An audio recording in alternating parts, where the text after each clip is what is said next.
let's give people some time to log on. Yeah.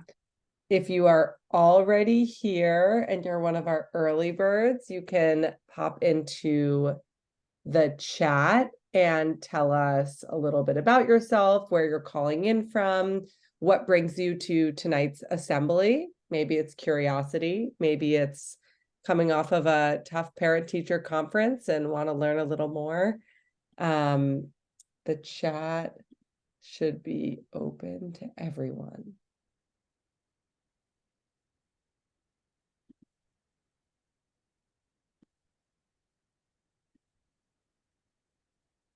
And we'll do our intros once more people are here. Yeah.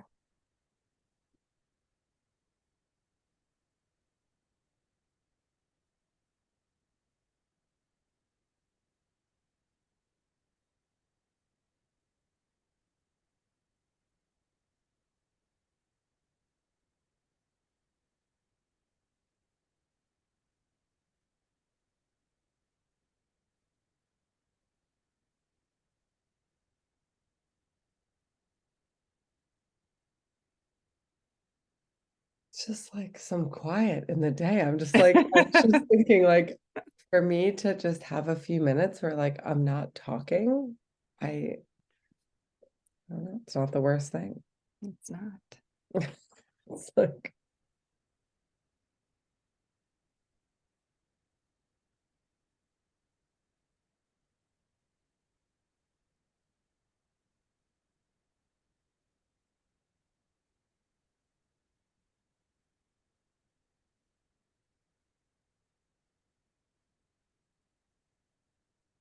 we'll give it another 2 minutes and then we'll kick it off, Kate. People might be wrapping up bedtime. Totally. I know I've made plenty of calls, camera off, Yeah. on mute from the kids' bed. Yeah. So I know how it goes. But if you're just joining us, welcome. I know lots of people will also get to watch this on demand. So I feel like a Peloton instructor who's like You're with us live. Yeah, exactly. Talking to the live audience, but also you never know when someone's going to be watching this.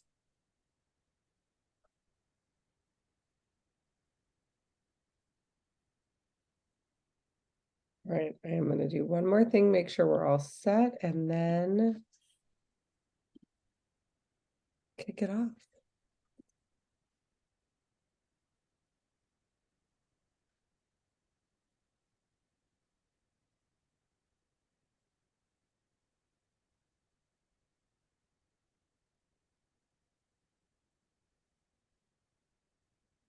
Okay.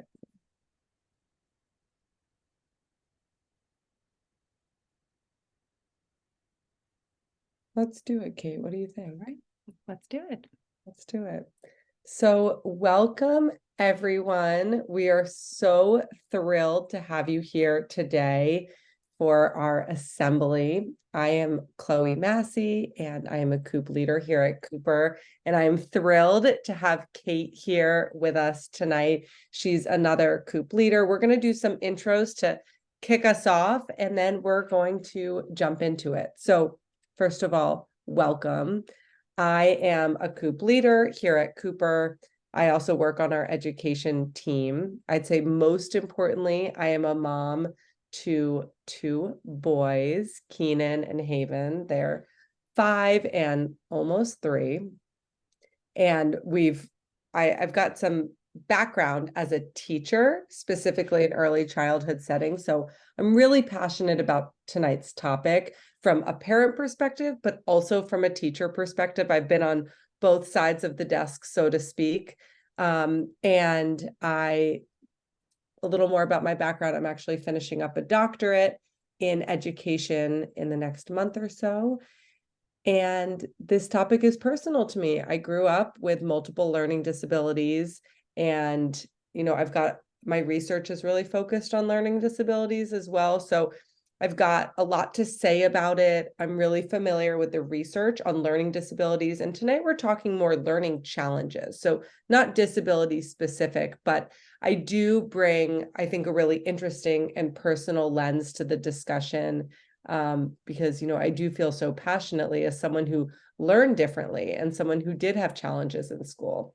So I am really excited to be here and to talk about the challenges that come up this time of year. First conferences have happened for many of us, and as parents, we're sort of like, what now? What do we do with this information that we just got? And we're going to make it really practical today and talk through it. So I am going to give Kate a chance to introduce herself, and then we'll jump into it. Thank you, Chloe. So my name's Kate Cornish. I am a COOP leader, like Chloe said. And I also am very invested and interested in our topic tonight.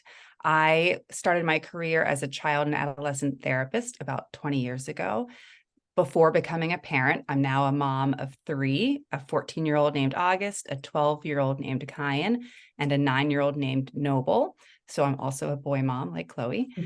And my oldest was diagnosed with ADHD when he was going into first grade. And so I also sort of feel like I had experience on both sides of the table. I was used to being the professional and the therapist, and now I was coming into some of these conferences as the parent and hearing information that I had to process and use my knowledge and background to kind of sort through and work through. And I'm now very passionate about helping parents do the same thing, because these situations can feel overwhelming. You might be hearing something new. Things might be emerging at school for the first time.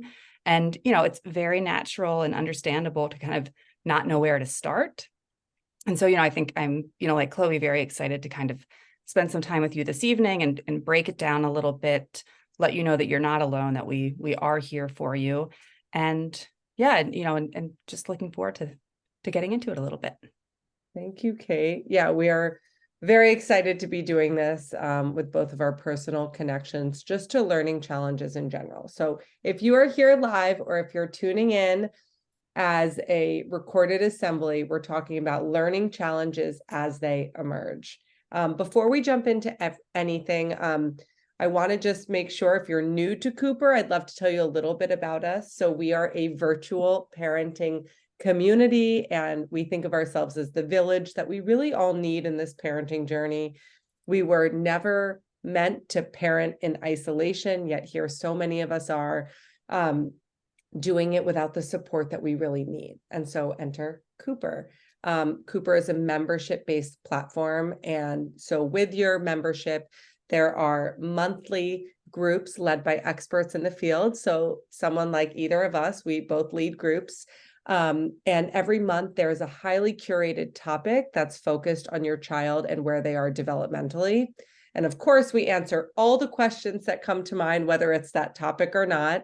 And aside from your monthly group with other parents who have similar age children, we also offer office hours. So twice a week, we've got our experts online in an open office hours format, ready to answer any and all questions as you have them. Pop on, ask a question, stay as long as you'd like.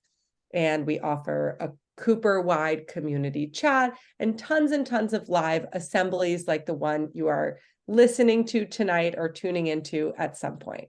So if you have any membership questions, you can put them in the chat. I'll make sure you have our emails at the end. And if this is your first experience with Cooper, welcome. We're so glad you found us. So moving right along, our roadmap for today. So if you are here and you're curious about understanding and better navigating these learning challenges as they emerge, today we're going to talk through the parent-teacher relationship, what that looks like, some of the challenges that can come with it. We'll talk about how to navigate hard conversations. Maybe you've already done this through a conference. Maybe you're gearing up to have that hard conversation with your student, with your child's teacher. We're going to talk about how you can support emotional and behavioral challenges at home. We'll also talk about how you can support your child when academics are challenging, so what your role is when that happens, and even a little bit about what academic support looks like across different disciplines and what your role is at home. We'll end with questions, of course. So if questions come up as we're going, pop them in the Q&A, and Kate and I are ready to do our best to answer them as they come. But please don't be shy.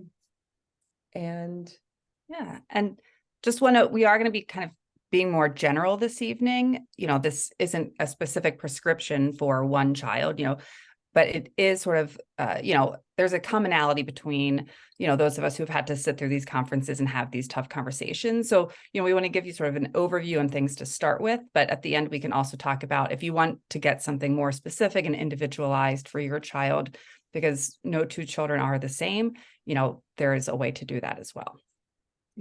Yeah, definitely.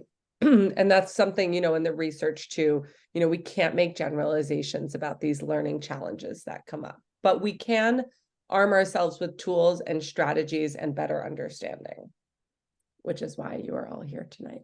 That's right. So let's talk a little bit about communicating with your child's teacher and what this looks like. So for many of us, and we strategically have this assembly, mid-November, many of us have had our first round of conferences. And, at the beginning of the school year, it's often crickets, right? Because teachers are getting to know their students, your students are adjusting to being in school. So we don't really get loaded with information on academic, social, behavior, anything.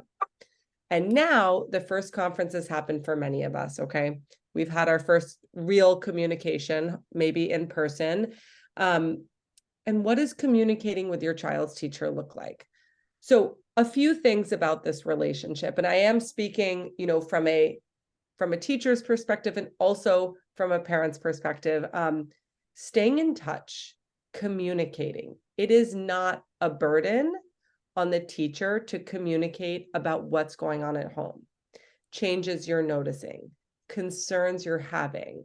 And so specifically what I would say, if the teacher hasn't made it clear that there's sort of an open door in communication, I would encourage you to be the one to reach out. So for example, say your student, your child, your student. See, this is what happens. I'm all the things. The teacher hat goes back. You guys know what I mean. So say your child comes home from school and is usually, pretty independent and able to do homework on their own, and they're not putting up much of a fuss. If you start to see a behavior change where they're really pushing back on homework consistently and you're seeing a new behavior, even a change like that is something that you would want to share with the teacher. And this is going to be a theme that we talk about through the night, but behavior is often telling us something that is going on. And so I would encourage you just to, and as parents, no one's more in tune with their children, right? Pay attention to these changes and make sure you're involving the teacher. Another thing with communication to think about, especially if there are challenges that are emerging, right? So you want to keep the normal communication of what you're noticing. But I think when things are really hard at home, we often forget to share when there actually is a win, right? If your child's really struggling academically right now, and you do see a little win, maybe you see that they're able to make it through their nighttime reading and their reading log without crying. That's a huge win.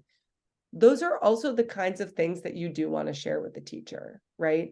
Because we know that even just a little bit of praise can go a really long way. So making sure to praise your child, but also to share those successes with your child's teacher.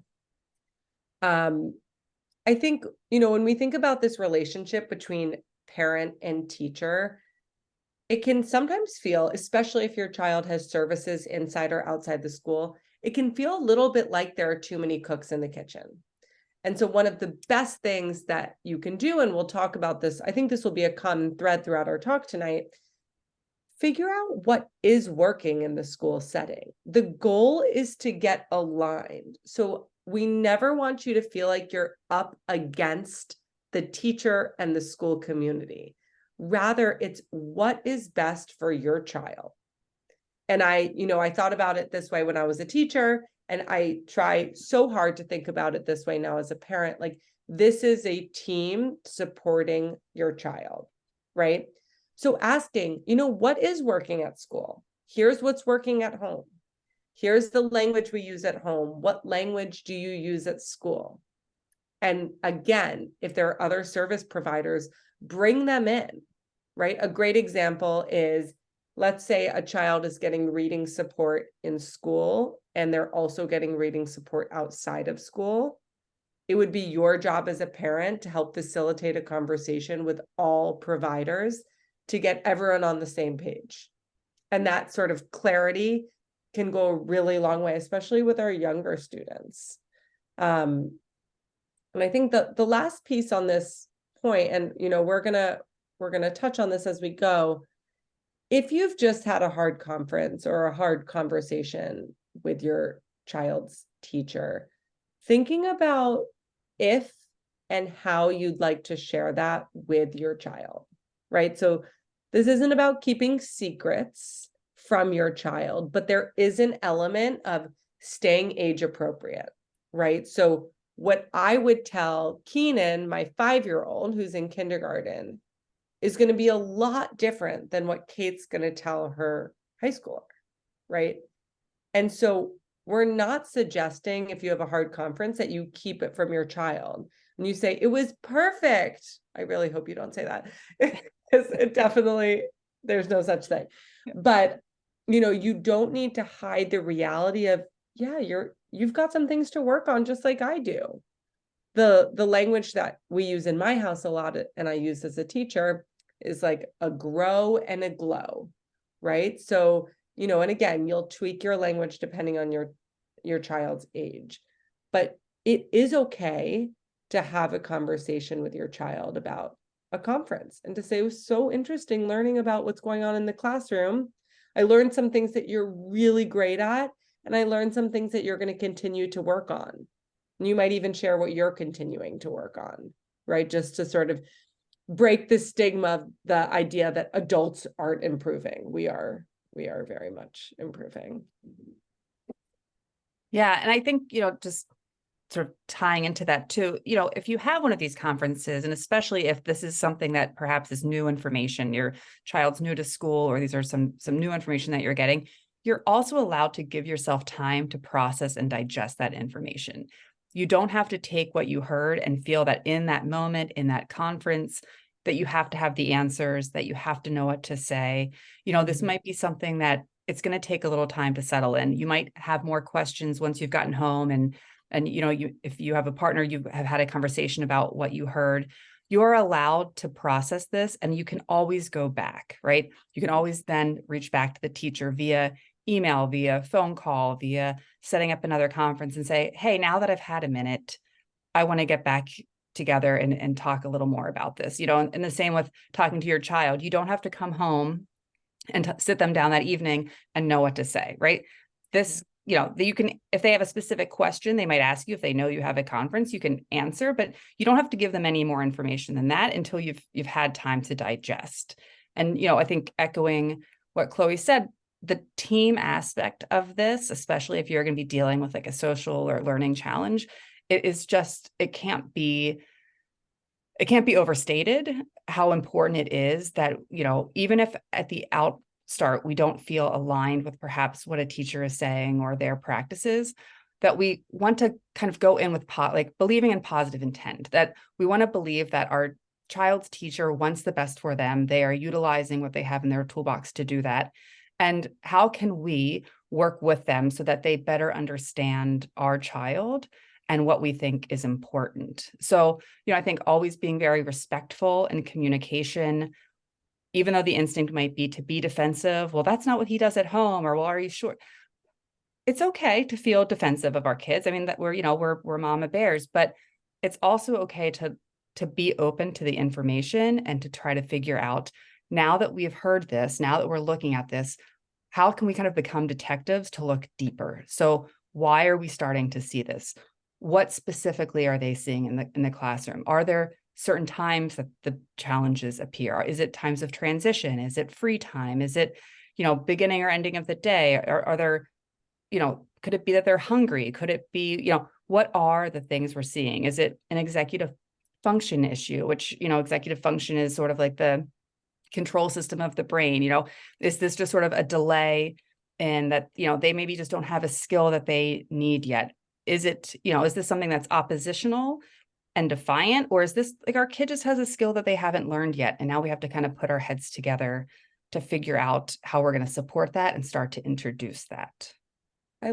Kate, I love what you said about like the pause almost before reacting. It makes me think of how I handle my toddler when he has some crazy behavior and I have to pause before I react, because I think processing as a parent is an important part of navigating learning challenges with your child. So taking the time, and many of us do this even with work emails, right? We get a work email, and before we just immediately respond, like waiting and thinking about it and processing. So I think that's a really, really good point. And by the way, in my experience, it's hard to ask the right questions in the moment, especially when you're getting hard information, especially when you're not expecting it, right? Mm-hmm. So the good questions often come up once you're back home, right? And I would absolutely encourage you to, once you collect your thoughts, to bring that back to the teacher and say, I thought about our conference. I have a couple follow-ups. What's the best way to talk through this? Because I think that is really what gives you clarity. That in the moment when you feel like you're being hit hard with news, and it might feel like a reflection of your parenting, but I really hope that you all know that when news comes about your child having a hard time in school, it is not a reflection of what you are or are not doing when it comes to learning challenges, even though it can feel like it is, because that's the kind of culture of parenting we're in right now, right? Yeah, absolutely. I mean, especially in the age of social media, right? And everyone, the glowing report cards show up online, or like, the end of year awards. And just know that just because you aren't seeing the people posting, well, I had a really challenging conference with my kid. I found out that my kid was hitting, or I found out that my kid has a learning challenge. There are so many parents going through the exact same journey. And, that is also like why Cooper is here, so that you can feel that community and that support. It feels very isolating in that room, in that conference at that time, but it is part of this parent journey that there are going to be these hiccups, these areas of support that we need to really kind of wrap around our kid. And our job is it's to love them, to support them, to get curious, what is going on here? What do we need to look at a little deeper as they're growing up and they're going into the school environment and having to manage so much of their day on their own, right? We might be seeing gaps for the first time because they haven't had to rely on themselves independently so much. So yeah, I think so much grace and patience for anyone who's had a rough conference or a rough week, or whatever it might be. Yeah, or both. Or both. They don't have to be mutually exclusive. Yeah, totally. Yeah. Yeah, I completely agree. Yeah, and I think, the conversations, I think you're right, Chloe, the questions always come up later, right? And I think, when we communicate with teachers, if it's from an angle of like, I'm just being curious, right? Like I'm asking the questions. I want us to work together. You're not kind of steamrolling in and saying, I have the answers. It's a collaboration, right? We do want to advocate for our kid, right? We are the experts. We know what works for them at home. We know their currency, what motivates them, what triggers them. We are going to have so much more information about our child than the teacher who, just maybe has only met them a month or two ago. So, really coming in with the mindset of collaborative, if there is research that you come across, or, if you get advice from a parenting coach, or, that's all great things to bring to them. But, always with the air of like, what do we think? How is this going to work? How can we make this work together or implement this? How are we going to set up, this child for success? And, and that's really a teacher's intention as well. Sometimes they just don't always have the tools in their toolkit that maybe work for your child. So, I think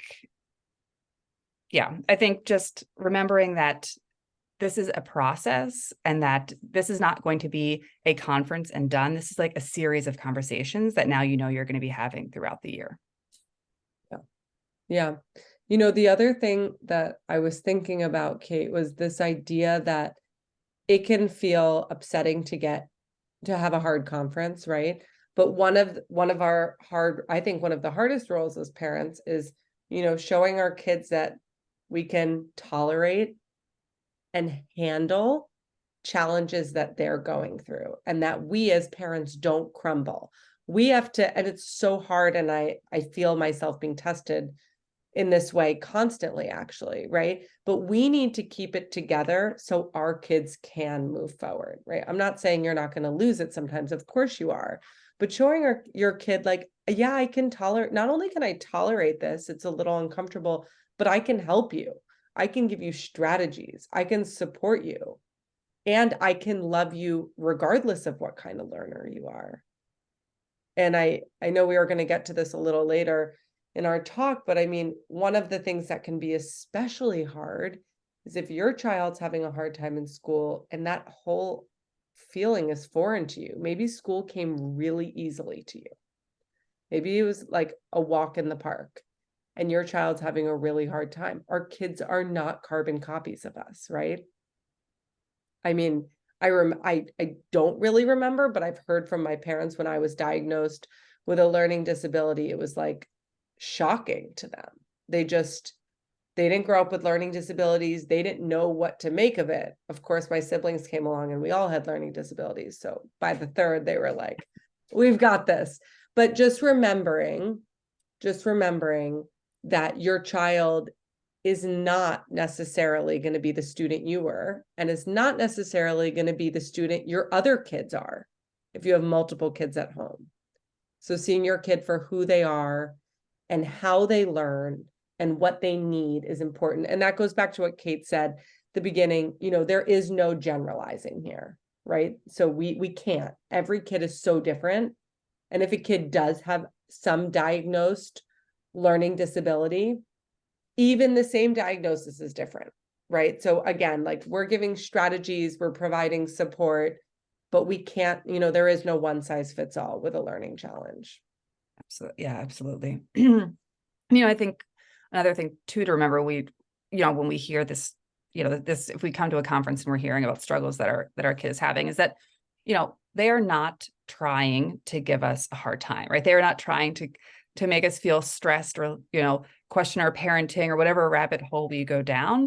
This is just they're having a hard time with something. And so we also want to be grateful that we're seeing, that it at least is showing up in a way that we can now start to sort of become these detectives and get curious about what are the supports that our kid needs, right? How are we going to come up with a specific plan that is going to work for them and help them achieve their goals? And it might not look anything like any other child in their class, any other child in your family. And so I think that is such an important thing. But just the fact that, you are showing up as a parent and saying, this is something we will figure out. Yeah. And, that is what you're also asking them to do, right? Is to tolerate that in between of like, we know we're trying to get somewhere different and we're just going to have to take these steps together. Yeah. Yeah, that's really well said. And it's a really great message in life, right? Like tolerating that in between. Absolutely. Because this is not going to be the last in between you're in, right? Far from it. Yeah. So I think let's move a little bit into how you can emotionally support your child at home when academics are challenging. One thing, and this is, I'm sure there's a lot of noise out there about what homework should look like and how it should be done, right? But really just making sure you're setting up the conditions for success. And like, we're going to get really basic for a second. Mm-hmm. So when your child comes home from a long day, and let's assume, like many kids, your child's trying their hardest to keep it together during the day. It's exhausting, which is why as parents, we often get the worst of our kids at the end of the day because they've regulated, they kept it all together, and then they are often puddles for us, right? So it's great because it means they feel safe with us, and it's hard because we get the exhausted mess. Yeah. So how are you emotionally supporting your child at home? The first thing would be just setting them up for success when it comes to homework and getting their work done. We're talking basic. If your child is active and needs a little time to run around and get it all out after school, knowing that and giving them the space to do that. if you know that they get off the bus starving and they're irritable, they're hangry, as my kindergartner started saying, right? Then making sure that you have a snack and some water, whatever it is, before you ask them to go on to the next part of their afternoon, right? Also just knowing like when your kid needs a break. Not all homework needs to be done in one sitting. Sometimes, a lot of the time for kids who are struggling in school, a little homework and then a little bit of a break, and like a brain break. We did those all the time when I was teaching. Yeah. I mean, my 14-year-old just used it. He was doing his Latin homework this evening. It was like, he put in a solid, amount of time, is like brain break. And it's absolutely that, right? And even starting young and sort of teaching them like how to get in touch with themselves, right? Like, do they need, there are kids who just need that, that stimulation, right? Maybe they've been just sort of sitting and holding it together all day. To do like to make just sort of to break from the homework, like get your body up. And for a kid with ADHD or not, like just the getting up and moving your body can be a really nice reset. And by the way, I mean, I don't know about you guys, but I do that during my workday all the time, right? Like I'm not on the walking treadmill right now, but I often am. Yeah. Yeah. And also, knowing, some kids also find the school environment can be so stimulating, right? You sort of get these like puddles at the end of the day, right? Just all the visuals. And, especially if you've got a kid who has any kind of, impairment with like executive function and sort of being able to organize their day, right? Keeping track of their homework, knowing what to turn in, knowing what getting the right folder out, knowing where their pencils are, all these things that might seem simple to us can really drain them. And so also allowing them to be able to pay attention to that. If they do they need some kind of like quiet time, right? Is it cuddle time with you? Is it, there's some kids who really need to get out there and move and run and get that energy out. And there are other kids who just really need to kind of bring themselves in. They've just been enduring so much. So, to really pay attention to sort of and it might be different day to day, right? Just like we are, one thing, something works for me one day might not work the next, but, to give them that start building a toolkit for them of, what can you do at the end of the day, just so that we can start to move into like our evening as smoothly as possible. Yeah. I love that. And I love the idea of a toolkit. And I think what's really great about that, and I use that language at home all the time with my kids, like especially with my older one, like you've got the tools in your toolkit, right? But what I like about the toolkit idea is it moves us away from the like, how do we fix this mentality? Yeah. Because if you just had a hard conference, and whether it is a diagnosed learning disability or ADHD or just challenges, behavioral, emotional, academic, right? The how do we fix this mentality sort of leads us back to this idea of perfectionist parenting, like constantly wanting to fix, not being able to tolerate that like distress, right? And we just simply tonight don't have enough time for me and for Kate to talk about perfectionist parenting and everything that's wrong with this era of parenting, right? But filling a toolkit is a lot more productive than you trying to fix it on your own. Because you fixing a problem that your child's having, sort of robbing them from learning the strategies. So what we'd encourage you to do is help them develop strategies, help them fill that toolkit, but then it's on them to use those tools, right? Absolutely. Instead of you, like the classic example, which we are going to talk about in a little bit, don't do their homework for them, right? Please don't. Teachers, by the way, teachers know. I like my students were always so honest. I'd be like, oh, how did you solve this? And they were like, my mom did it. I'm like, okay, I appreciate the honesty. So doing your kids' homework isn't filling their toolkit, it's solving the problem, right? It's fixing it. So I, as an educator, much rather you hand them a bunch of manipulatives when they're having like a bunch of blocks or pennies when they're having a hard time with a math problem, and sit with them and work through it, loading their toolkit with strategies than trying to put a Band-Aid on it, right? Yeah, absolutely. And it's also empowering for them too, right? To feel like mom, mom, dad, whoever, grandma, whoever it is in the situation isn't, looking at them as incapable, right? And especially if this is a child who at some point you're going to have a conversation with about some kind of diagnosis, we don't want them to feel like there is something wrong, right? That is such an important piece. And again, that we're not going to get into all that this evening, but Yeah. those conversations, we always want to make sure that, we're really making sure our kids understand how capable we see them, how strong they are, how much we believe in them.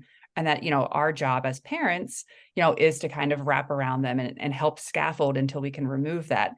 But that's a support. It's not a steamroll, right? Of doing the Yeah. homework, of fixing the problem. Totally. Totally. And, along with the don'ts, the what not to do's, right? Definitely making sure, you're avoiding empty threats or illogical consequences, right? Like if you're having a child that is struggling with something, it's not the time to start trying to take things away because things aren't working, right? So it's the opposite is what we want you doing. We want you figuring out what is going on, how can I support them, but the threat of, you're not going to blank if you don't do your homework, it's really not productive at this point. And then the last don't, before we can tell you lots more do's, is to try and not make comparisons, especially if there are multiple kids in the home. It can be really hard. And as parents, it's often like a natural thing we do to think, what is my other kid doing? Or how did they do in this grade? But try and keep those comparisons to the side because every kid is different. And, those comparisons don't make our kids feel good, Yeah. right? On either end. And they're also likely doing them themselves, right? Like, Yeah, of course. they're comparing Yes. themselves to their sibling regardless. So we don't need to add any kind We of don't need to add. that fire. Yeah. Yeah, and we don't want to label because things do change, and I don't have time to go into it tonight, but like the label that often, interestingly enough, women put on themselves around math.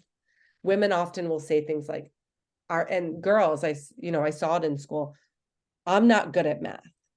And that's like the label, that's the message, and it sticks with them. So I would be really cognizant of how you are, we're not giving you a script, right? But how you are approaching these challenges in the language that you're using. And it's just, hopefully we're just bringing some awareness. Yeah, absolutely. Yeah, I think a lot of this is just sort of like, how do we reframe these things for ourselves so that we can also communicate that way to our children, right? Like, there's nothing wrong with you. You're not in trouble. This isn't a problem, but this is something that we are sort of like working on and figuring out. Yeah, totally. So I think now would be a good time. I'm just looking at the time. We're right on track, which is good. To talk a little bit about what specific support would look like across certain disciplines, just briefly. And then, of course, if you feel that you want or need more support, everything that we've talked about in tonight's assembly are topics that come up in our Coop groups. They're topics that we can and other Cooper experts can speak to. So, we're here for you and we're happy to talk to you more in a one-on-one or bring you into a Coop group.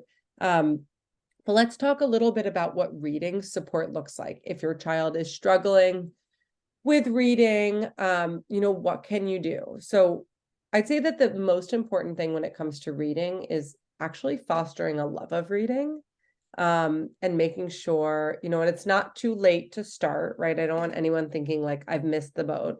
But this is really about letting your child take the lead with some book choices and also finding books that are the right fit for them. And it is a balance, right? So if a kid's really interested in reading about World War II, but their reading level's not at that point, you're going to do a little bit of reading to them to keep them bought in, to keep them interested and curious. And then you also want to always make sure that there are some age appropriate books that fit their reading level. Reading is a habit. So I don't know what parent has time to show their child that they're reading during their day, but if you're able to ever model it, and even like I would say I'm a good example of someone who models, but I don't get to practice enough. I've got books stacked high next to my bed, right? Some of them are hopeful reads and some of them are current reads, but just making sure that reading is part of your household, your day, right? Talking about it as a routine, especially around like the bedtime routine. We brush our teeth, we get our jammies on, we go to the bathroom, and we pick out our book and we read, right? Thinking about where reading fits best into your child's routine. So I've worked with plenty of kids who do their best reading in the morning, right? So just having some flexibility when it comes to supporting your child with their academics. And there's so much you can do that's to support reading. And, I'm talking, when I talk reading, I'm also talking writing a little bit too. There's so much you can do to support it. That's not direct instruction at home because we are parents and we don't need to be the teachers, right? I tell myself this every day. I'm like, Chloe, you are a parent. You do not need to be the teacher at home. And I think I've actually, the pendulum swung so opposite. I probably should do a little more teaching. So you can reference for younger ones, use environmental print. Words are all around us. And so if you can make this skill of reading seem as though, and reading something we do all day, every day. So posing it as a real life skill and not just homework, right? I am constantly reading in my day. So using the print around you when you're driving, when you're at the supermarket, when you go to the gas station, right? And another really great reading practice is encouraging your child to think about how they relate to what they're reading or what they're hearing, right? There's so much out there to support learners in different ways, regardless of learning styles, right? So there are some really great apps out there. There are audiobooks. There's a lot of ways to get your kid involved in reading in a way that works for them. We're not going to get into it today just because of time, but if you do have more specific questions, we'd be happy to answer. We'll share our emails at the end. I want to quickly talk about what math support looks like. If you've just had a conference and your child's really struggling with math, how do we navigate this? I'd say the hardest part about math is there is this reality that the way that many of us as parents learned math is now dead. No one's doing it that way. No one is talking about borrowing numbers. You're not borrowing, you're taking, right? So the way that our kids are learning math is different. There's a new way. And so a couple things for parents, right? First of all, embracing new methodologies, right? Math is one of those subjects where there's a lot of change. So trying to understand the curriculum a bit. If your child is struggling, maybe understanding a few key words about the curriculum and how things are done. For younger kids, and I mentioned this before, just having manipulatives, right? Like I have a bunch of pens on my desk that I'll let my son use to do some counting, and just making it really, really concrete can be helpful. And similar to what Kate was talking about earlier, leading with curiosity, do the same with your child's work when they're struggling. And it's an opportunity for them to flex a little bit, even if it's not entirely clear to them, saying, can you teach me? Can you talk to me a little bit about what this means? And almost role play like student teacher. And it is empowering to them, right? It gives them a chance to sort of show, like, I do understand a little bit of this, even if they don't have the full thing, it's okay. And then finally with math, same thing that I said about reading, always remind your child about the real life skill that's associated with the academic skill, right? Because it can feel really isolating when you're doing this skill in a classroom and you're not getting it. And the why is sometimes missing from school instruction. right? Algebra is just algebra. But what about algebra in everyday life, right? So be really clear about the why. Math is all around us. We're constantly doing math, right? And that can also go a really long way. Yeah. So, And good news, bad news, when you get to the algebras, when your kids get to the algebra math, oh, it's the old algebra. oh, good. I don't know if that's good or bad. I I think mean, yeah, if you want some old math, it's still there. I'm working through algebra 2 right now. Just, oh, you know, it's the same. I think that part of my brain has like, I don't know where it's gone, but Oh, it's it's, not yeah, here. yeah. Is it coming back? Are you surprised by how it comes back? Um, it doesn't come back for me, but but Okay, there, good. there is Google. So Okay, yeah, yeah, there's Google. yeah. Yes, we cover a lot in coop groups, but I'm not teaching you algebra. So, Yeah. you'll Yeah, have to go. that's not our expertise. I can help you No, with lots of things, but don't yeah, come to me for algebra 2. yeah. Definitely don't come to me for Yeah. geometry. My goodness, that was tough for me. Um, So we've covered a lot tonight. We're right on time here. We hope a few things. We hope for one, you feel like you've got some support navigating a learning challenge or a hard conference. Let's normalize that conferences can feel a little weird. They can feel disappointing. They can feel awkward. They can sometimes feel like an attack on what you're doing at home. Um, so we hope that you feel supported and also feel that you are not alone. There are a lot of parents out there navigating this. We also hope that you feel empowered. You get to have these conversations with your child's teacher, and you don't need, it's easy to sort of shy away, but I love what Kate said earlier, like taking the reflection time, gathering your thoughts, and advocating for your kid, right? Being in communication with your child's teacher. It's really important for their success and also for your understanding of what you can do as a parent. And I definitely don't mean taking on more responsibility as teacher at home. Like that is not what we're saying at all. We don't want you doing that.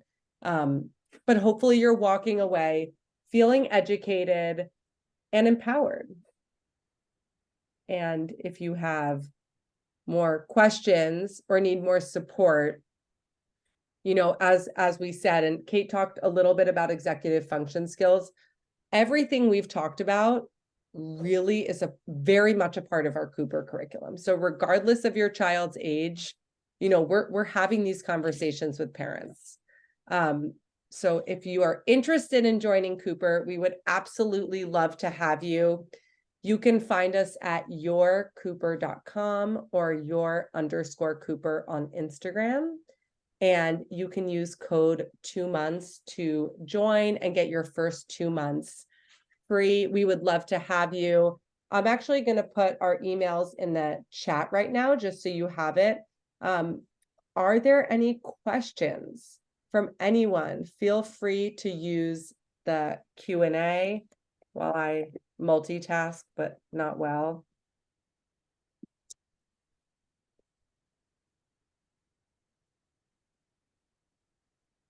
Yeah, and also while Chloe's typing, just wonderful for those of you who showed up live this evening, 8:30 at least Eastern time is, if we're all parents here, it's probably been a long day, so we appreciate you coming. And for anyone watching this on replay, the saying that you took time out to watch and learn some strategies is such an important positive first step. So kudos to you for taking the time and being here and showing up for your kiddo.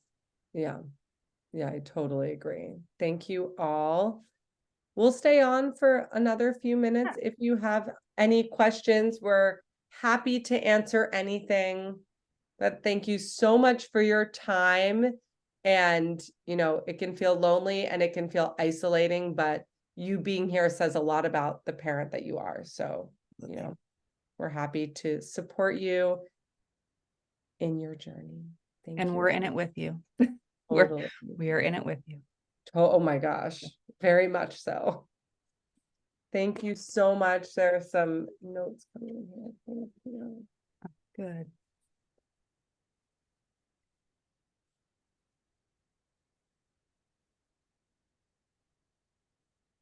Thank you so much, Yeah, thanks, everyone. everyone. I'm gonna stop the recording.